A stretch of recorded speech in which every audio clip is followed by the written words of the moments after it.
Hi there, I'm Scott Lowe with ActualTech Media. I'm here today at Robin Systems headquarters, where I'm joined by Radhesh Menon, who is the Chief Marketing Officer for the company. Hi there. Radhesh, thank you for having us in your office. Pleasure to be here. So, Robin Systems just made a pretty huge announcement for the company. Can you tell us a little bit about that?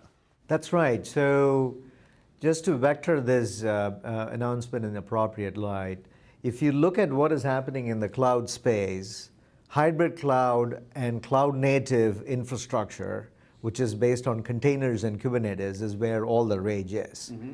So in that context, what is happening is Google Kubernetes Engine is one of the popular offerings out there. And Google Kubernetes Engine was designed for stateless applications primarily. So thanks to the partnership between Robin.io and Google, customers would be able to bring stateful applications on top of GKE. So that's one of the key aspects of the partnership. To enable that, we have engineering to engineering partnership between the two companies, and I hope to get to talk about that. The other aspect of the partnership also is that we have a new offering in the market called Robin Storage. Think of it as advanced data management for Kubernetes delivered to you in a Kubernetes of your choice, starting with GKE today, but as we go along, we'll be announcing support for other Kubernetes distros as well. So let's make sure the audience understands what this really means. Give us the really broad overview of what Robin Systems does. Excellent question. Robin, we pride ourselves in being able to address customers' needs around stateful applications.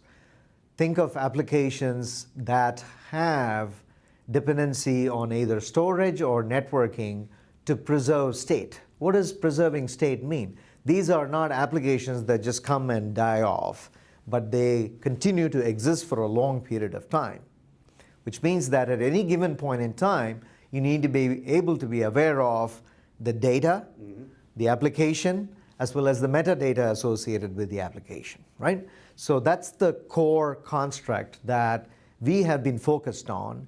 And over the last 4 years, we have worked with customers such as Sabre, who runs Oracle RAC as a service in their environment, or Palo Alto Networks to virtualize 6 petabytes of Hadoop data on Robin platform, or USAA, which is analyzing something like 1 billion security events on a day-to-day basis on Robin platform. So our expertise is around stateful applications.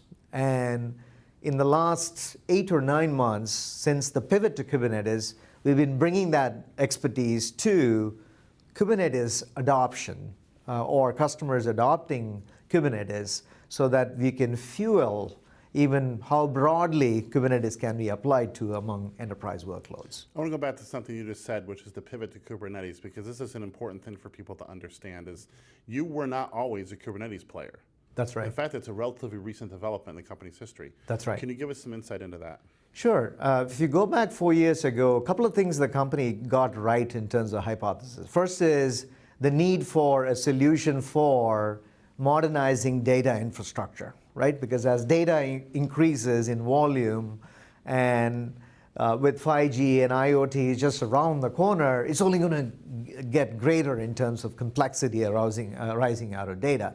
So being able to manage data, lifecycle management of data, definitely is an important problem set to address.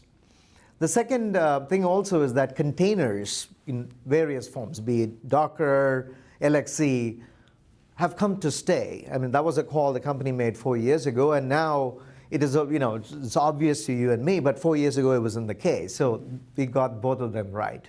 The thing we didn't get right, by and large, was the notion that there would be one single de facto orchestration engine, which is Kubernetes today, right?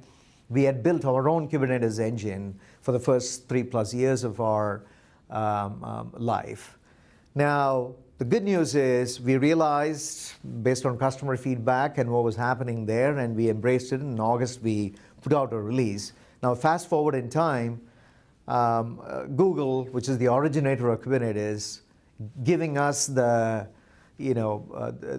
opportunity to work with them jointly to solve the stateful application problem when it comes to GKE is a testament to the fact that our pivot is paying off. Absolutely. So it's not even been 8 months. Yeah. And Google's already recognizing Kubernetes for the accomplishments they've made in helping organizations with stateful storage and containers, and you're being rewarded with it with this partnership. Exactly, and we're very, very excited and thankful about that. And it also puts us in a trajectory wherein any Kubernetes, the customers are today choosing across a variety of Kubernetes offerings out there from, Pivotal, Microsoft, Amazon, Red Hat, etc.